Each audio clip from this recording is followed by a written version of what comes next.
Muy buenas tardes, estimados estudiantes. Reciban una cordial bienvenida a esta su clase de introducción a los idiomas modernos. El tema de hoy tiene que ver con el italiano como idioma moderno.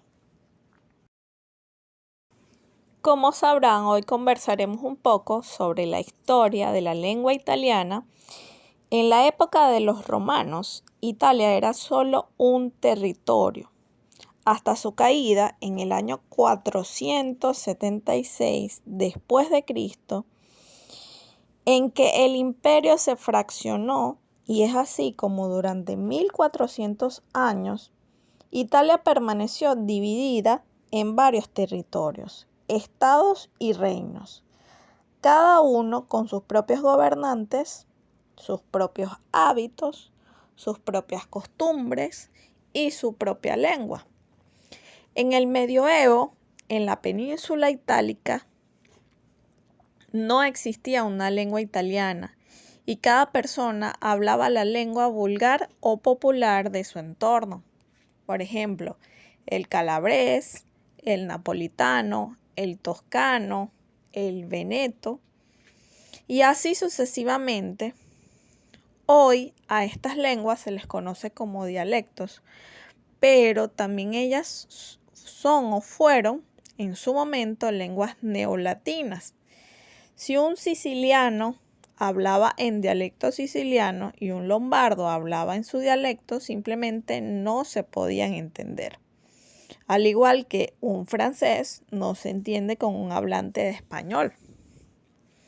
El idioma italiano surgió después de que uno de los dialectos que se hablaba en la península itálica, el toscano, empezó a tomar mayor importancia e iniciará a destacarse sobre los demás dialectos, hasta llegar a convertirse en el idioma oficial de todos los italianos.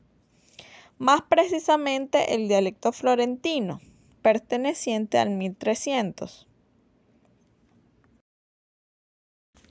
Esto se debió sobre todo porque en el medioevo los tres escritores más famosos de Italia habían nacido en la región de Toscana. Por ejemplo, tenemos a Dante Alighieri, a Francesco Petrarca y a Giovanni Boccaccio.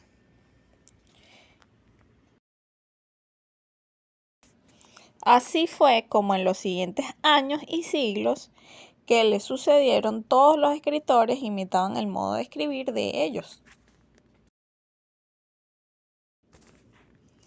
hasta que se transformó en el modelo de la lengua y literatura italiana adoptado por todos los escritores. A partir del año 1500 ya existía una lengua italiana común, pero continuaba siendo más que nada una lengua escrita que era conocida por personas que sabían leer y escribir. El resto continuaba hablando y comunicándose con sus respectivos dialectos, ¿ok? Incluso las personas instruidas utilizaban el dialecto para poder comunicarse diariamente, mientras el idioma italiano se utilizaba únicamente para determinadas ocasiones muy esporádicas. En el año 1861, Italia logra finalmente su unificación, pero no se poseía aún una lengua hablada para todos los ciudadanos, lo que hizo difícil la integración en el nuevo estado.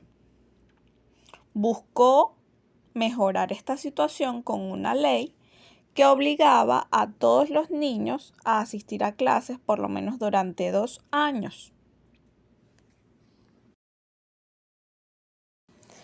Pero a pesar de los intentos por cambiar la realidad, más de la mitad de los niños se quedaban en casa a trabajar con sus padres.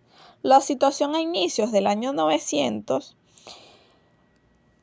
arrojó datos de que el número de analfabetos comienza a disminuir y la mayoría concluye la escuela secundaria. La Constitución de la República Italiana, proclamada en el año 1948, incluye el derecho a la educación para todos los ciudadanos.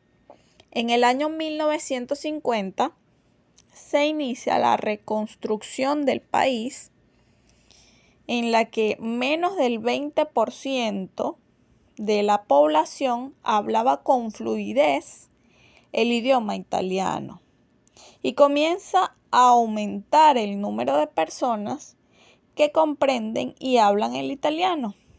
Esto no solo gracias a la escuela, sino que también por todos los jóvenes que hacían el servicio militar y eran obligados a trasladarse a otras regiones donde para hacerse entender tenían que aprender la lengua italiana. Y en los años de 1954 jugó un papel fundamental en el proceso de alfabetización de la población la compañía de radiodifusión italiana RAI durante los años de 1960 y 1968. Produjo un programa vespertino llamado Non è mai troppo tardi, cuya traducción es Nunca es demasiado tarde. Los resultados de este programa fueron sorprendentes, ya que mucha población analfabeta pudo aprender a leer y a escribir. Se estima que en ese periodo alrededor de 1,5 millones de personas adquirieron su certificado de estudios primarios. Por otro lado, acá les presento la leyenda de Rómulo y Remo. Hace muchos años, en una tierra de bosques y colinas, vivía una princesa llamada Rea Silvia. Ella era una descendiente de los dioses, pero su tío, el rey Amurio, temía que sus futuros hijos pudiesen derrocarlo llegado el momento.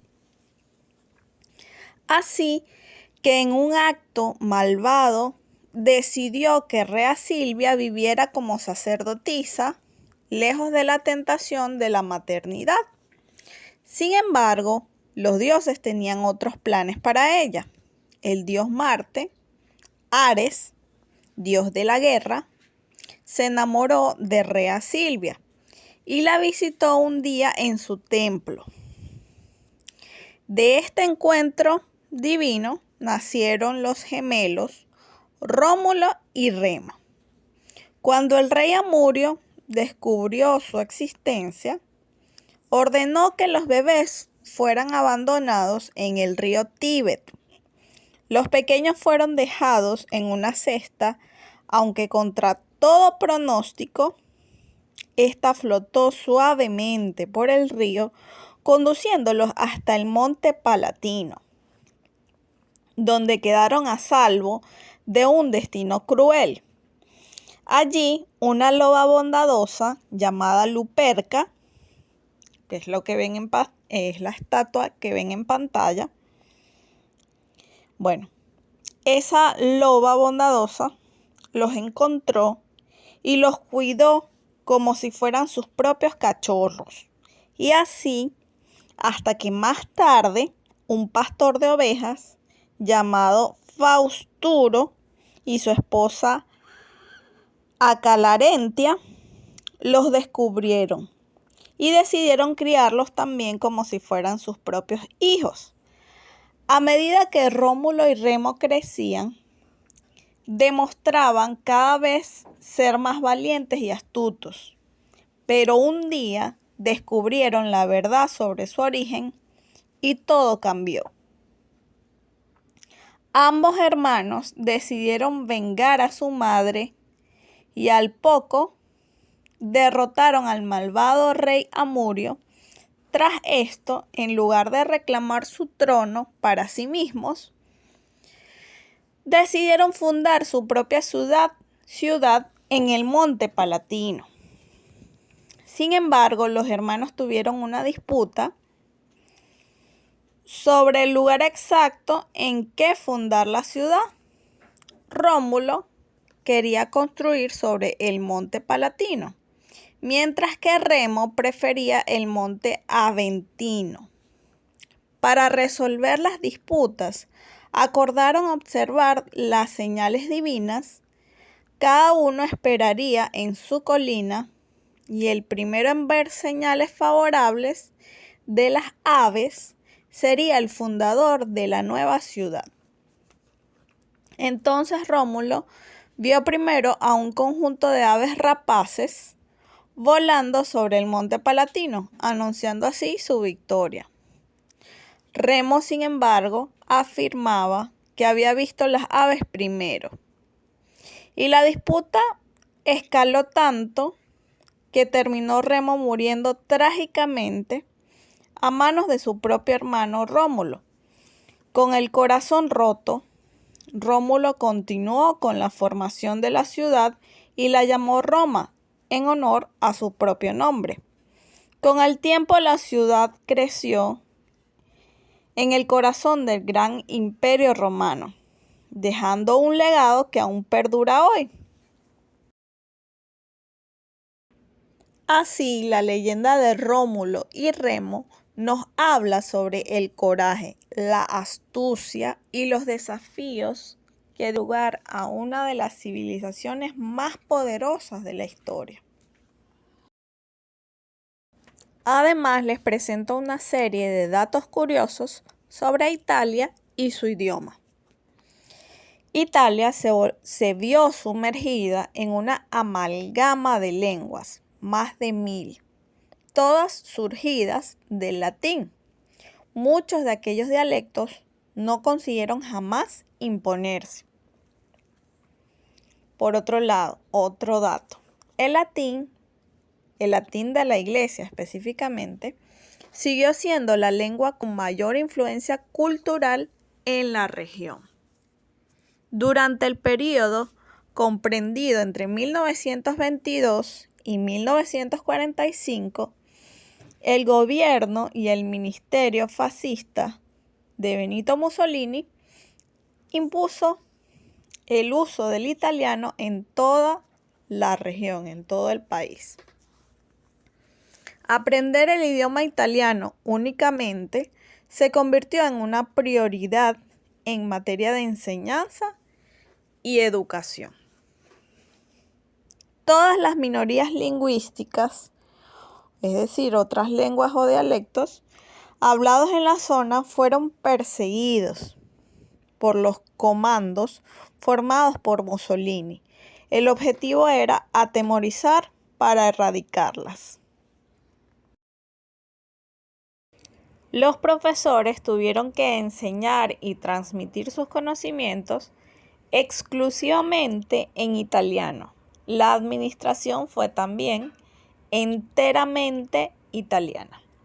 Los derechos lingüísticos de las minorías se suprimieron para reforzar el italiano como lengua oficial. Pero si nos vamos en retrospectiva, es decir, tiempo más hacia atrás, en el año 200 después de Cristo, gracias a la tradición oral, las dos grandes lenguas que se hablaban en el Imperio Romano eran el latín y el griego. Todo el resto fueron ignoradas. Muy rápidamente, los dirigentes quisieron imponer la lengua latina a los diferentes pueblos. Limitaron entonces el empleo o el uso del griego al máximo, castigando a las personas que osaban expresarse en griego. Subsistió así la lengua latina dividida en dos: el latín literario para los aristócratas y el latín vulgar hablado por los soldados y los colonos. Con el tiempo, el latín vulgar o latín popular se impuso y fue la base del italiano, el español y el francés, entre otros. En el año 1861 se hablaba de numerosos dialectos en Italia. entre los cuales tenemos el franco-provenzal, los dialectos ladinos, los dialectos galo-itálicos, los dialectos sardos, los centrales, meridionales, el veneciano, el corso y los dialectos toscanos. Sin embargo, la lengua materna toscana, siempre en su variante o vertiente florentina, se veía como la lengua italiana nacional. Continuando con datos en retrospectiva, a finales del siglo IX, Italia estaba dividida en varias entidades políticas. Entre ellas están el Reino de Italia, los Estados de la Iglesia, el Imperio Romano de Oriente, Venecia y los musulmanes. Otro dato interesante es que la historia del italiano comienza en el año 800 a.C. En esta época, la región que hoy en día corresponde a Italia y Córcega estaba habitada por numerosos pueblos. Entre ellos encontramos a los etruscos, que estaban ubicados en la región toscana, los griegos al sur de la península y en Sicilia, los celtas al norte de Italia, los fenicios, que también estaban presentes sin ser autóctonos, así como numerosas etnias itálicas. Se encontraban para ese entonces alrededor de 40 lenguas. Después de la aparición de Benito Mussolini en el poder, se fomentó el hecho de que se excluyeran también del vocabulario italiano común todas las palabras denominadas exóticas, como resonancias extranjeras. Este fue el caso de centenares de palabras y expresiones influenciadas por el francés, el inglés, el árabe o el alemán, que fueron transformadas o sometidas a una traducción. Hoy en día el italiano no tiene gran cosa en común con el italiano florentino, en el que se expresaron Dante y sus contemporáneos. Al igual que el francés, el italiano ha conocido numerosas modificaciones a lo largo del tiempo. Una manera de conocer algún país también es conocer los símbolos nacionales que representan o identifican a ese país. Por ejemplo, en el caso de Italia, el Día Nacional que tienen es la fiesta de la República, que es el 2 de junio, que conmemora el inicio de la República y el fin de la monarquía. Su moneda nacional es la lira, que se utiliza desde 1861. Los colores distintivos o nacionales de Italia son el verde, el blanco y el rojo. Además, como árbol nacional tenemos al árbol del olivo y además otro de sus árboles nacionales es el roble. La flor nacional de Italia es la margarita, la cual fue elegida así por ser la flor favorita de la reina Margarita de Saboya. Uno de los animales nacionales que identifican a Italia es el lobo gris. El otro animal nacional es el águila. El ave típica o nacional de esa región es el gorrión. A mano izquierda tenemos el gorrión de género femenino y a mano derecha tenemos el gorrión de género masculino. El plato típico de Italia, para sorpresa de algunos, no es ni el pasticho ni otras variedades, sino la pasta boloñesa. ¿Ok? El postre nacional de la región de Italia es el tiramisú. Sus ingredientes son 4, básicamente. Estos son café, mascarpone, que es un queso italiano de pasta blanda hecho a base de crema, yemas de huevo y bizcochos de soletilla. El tiramisú, en su traducción, significa súbeme el ánimo, levántame el ánimo o, anímame, ¿ok? Eso es lo que traduce la palabra tiramisú. El significado de la bandera italiana tiene varias interpretaciones. Aquí les presento la primera. Ok. En la primera interpretación, el verde significan las colinas y las llanuras del país. El rojo significa el derramamiento de sangre de guerras durante la época de unificación y la independencia. El blanco significa las montañas nevadas. Otra interpretación de los colores de la bandera italiana es esta, que los 3 colores representan las 3 virtudes teologales. El verde representa la esperanza. El rojo representa la caridad o el amor. Y el blanco representa la fe. Además, tienen una estrella blanca de 5 puntas. Es uno de los símbolos nacionales más antiguos de Italia que se remonta a la antigua Grecia. Se dice que esta estrella representa metafóricamente el brillante destino de la península italiana y la ha representado durante varios siglos.